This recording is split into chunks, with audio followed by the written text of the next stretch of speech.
Welcome to my channel. நம்ம இன்றைக்கி தட்டைப்பயிறு வச்சு புளிக்குழம்பு எப்படி செய்கிறதுன்னு பார்க்க போகிறோம். அடுப்பில் ஒரு கடாயை வச்சுட்டு 200 கிராம் போல் தட்டைப்பயிறு எடுத்து அது கல் இல்லாமல் சுத்தம் பண்ணி எடுத்துக்கோங்க. அதை கடாயில் சேர்த்துட்டு மிதமான தீயில் வச்சு நல்லா வறுத்து விட்டுருங்க, வாசனை வர்ற அளவுக்கு. நீங்கள் கடைகளில் தட்டைப்பயிறு வாங்கியிருந்தாலும் சம்டைம்ஸ் அதில் கல்லெல்லாம் இருக்கும். ஒரு வாட்டி செக் பண்ணிவிட்டு அதுக்கப்புறம் நீங்கள் குழம்பு செய்யுங்க. பயிறு நல்லா வறுபட்டு வந்துருச்சு. இப்போ அதில் தேவையான அளவு தண்ணி சேர்த்துட்டு ஒரு 80% வரைக்கும் வேக விட்டு எடுத்துக்கோங்க. பயிறு வகையில் வாரத்தில் ஒரு முறையாவது குழம்பு செஞ்சு குழந்தைங்களுக்கெல்லாம் கொடுங்க. சின்னவங்கலேருந்து பெரியவங்க வரைக்கும் உடம்புக்கு ரொம்பவே நல்லது, ஆரோக்கியமான ரெசிபியும் கூட. வளர்கிற குழந்தைங்களுக்கு சின்ன வயசில் இதெல்லாம் கொடுத்து பழக்கணுங்க. பயிறு வகை, ராகி களி இதெல்லாம் சின்ன வயசுலேயே கொடுத்து பழகினா தான் அவங்களுக்கு இந்த டேஸ்ட்டு பழகும். புதுசாக நீங்கள் பெருசாக ஆனதுக்கப்புறம் கொடுத்தீங்கன்னா சாப்பிட மாட்டாங்க.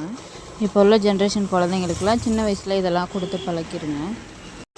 பயிரில் தேவையான அளவு தண்ணி சேர்த்துட்டு ஒரு மூடி போட்டு மூடி ஒரு 10 நிமிஷம் போல் வேக விட்டிங்கன்னா டக்குன்னு வெந்துடும். வேக ரொம்பலாம் நேரம் ஆகாது. பயிறு 80% வரைக்கும் வெந்துருச்சு. இந்த தண்ணியை வடிச்சிட்டு நல்லா ஆற விட்டு செடிகளுக்கு ஊற்றிக்கோங்க. நல்லா சத்தானது இது. ஒரு கடாயில் 1 டேபிள் ஸ்பூன் எண்ணெய் சேர்த்துக்கோங்க. இது கூட 1 டீஸ்பூன் வெந்தயம், 1 டீஸ்பூன் சோம்பு சேர்த்து தாளிச்சிக்கோங்க. ஒரு கைப்பிடி அளவுக்கு சின்ன வெங்காயம், 4-5 பல் பூண்டு சேர்த்துட்டு நல்லா வதக்கி விடுங்க. வெங்காயம் நல்லா வதங்கி வந்தோடனே 3 உருளைக்கிழங்க பொடி பொடியாக கட் பண்ணி இதோட சேர்த்துக்கோங்க. சேர்த்து நல்லா கலந்து விடுங்க. உருளைக்கிழங்குக்கு பதிலாக மாங்காய், முருங்கைக்காய், கத்திரிக்காய் ஏதாவது காய்கள் சேர்த்துக்கலாம். உங்கள் விருப்பத்துக்கு ஏற்ற மாதிரி நீங்கள் எந்த காய் வேணாலும் சேர்த்துக்கலாம். உருளைக்கிழங்கு வதங்கி வந்தோடனே தேவையான அளவு மசாலா பொடிலாம் சேர்த்துக்கலாம். 1 ஸ்பூன் மிளகாய்த்தூள், 2 ஸ்பூன் மல்லித்தூள் சேர்த்துட்டு நல்லா கலந்து விட்டுருக்கேன். மசாலாவோட வாசனையெல்லாம் போகிற வரைக்கும் கலந்து விட்டுட்டு 1 லெமன் சைஸ் புளி எடுத்து கரைச்சி அந்த தண்ணி இதோட சேர்த்துக்கோங்க. கூடவே குழம்புக்கு தேவையான அளவு தண்ணி சேர்த்து கொதிக்க விடுங்க.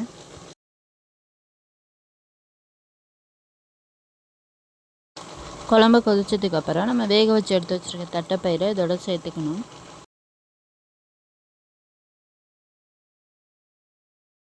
நல்லா கலந்து விட்டுட்டு குழம்புக்கு தேவையான அளவு உப்பு சேர்த்துக்கோங்க. உப்பு சேர்த்துட்டு ஒரு 5 நிமிஷம் போல் நல்லா கொதிக்க விடுங்க. 5 நிமிஷத்துக்கு அப்புறம் பார்த்தீங்கன்னா குழம்பு நல்லா வற்றி வந்திருக்கு. உருளைக்கிழங்கு நல்லா வெந்து வந்திருக்கு. அவ்வளோதாங்க, தட்டைப்பயிறு உருளைக்கிழங்கு குழம்பு ரெடி. ஃபைனல் டச்சாக கொஞ்சம் போல் நறுக்கிற மல்லி இலையை தூவி விட்டுட்டு இறக்கிற வேண்டியதான். இதை சூடான சாதத்தில் சேர்த்து சாப்பிட்டோன்னா ரொம்பவே நல்லாயிருக்கும். நீங்களும் ட்ரை பண்ணி பாருங்கள் இந்த ரெசிபியை. இந்த வீடியோ உங்களுக்கு பிடிச்சிருந்துச்சுன்னா நம்ம சேனலை சப்ஸ்கிரைப் பண்ணிக்கோங்க. கூடவே இருக்க பெல் சிம்பலை கிளிக் பண்ணிக்கோங்க. அளவோடு சாப்பிட்டு ஆரோக்கியமாய் வாழ்வோம். தேங்க்யூ ஃபார் வாட்சிங்.